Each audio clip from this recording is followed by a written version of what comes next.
இது தாவீதுக்கு கிட்டத்தட்ட 19 பிள்ளைங்க, ஒரே ஒரு பொண்ணு.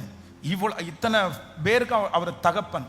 அந்த தகப்பன் இந்த சாபத்திற்கு பிற்பாடு நீ நாலத்தனையா திரும்பி கொடுக்கணும். நீ ஒருத்தனை தானே நீ கொன்ன, ஒரு உரியாவை நீ கொன்னுட்டல்ல, நீ செய்த காரியத்திற்கு ஒரு சாபம் தலைமையில இருக்குது, நீ நாலத்தனையாய் திருப்பி கொடுக்கணும். ஸோ 4 பிள்ளைகளை தன்னுடைய கண்களுக்கு முன்பாகவே தான் கேட்க கூட முடியாத அளவிற்கு பறிகொடுக்கக்கூடிய ஒரு சூழ்நிலை வந்துச்சு. காரணம் என்ன அப்படின்னா, அவன் தலைமையில இருந்த சாபந்தான் காரணம். சிஸ்டர், சபிச்சிடாதீங்க.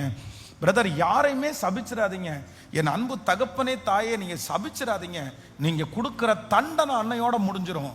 ஆனா சாபம் சில நேரத்தில் எவ்வளவு கண்டினியூ ஆகும் அப்படின்னு சொன்னா, தலைமுறையா கண்டினியூ ஆகும். தலைமுறையா கண்டினியூ ஆகும். ரொம்ப கவனமா இருங்க, ரொம்ப கவனமா இருங்க. எனக்கு என்னுடைய கண்களுக்கு முன்பாக பார்க்கிறேன், நான் கண்ணுக்கு முன்னாடி பார்க்கிறேன்.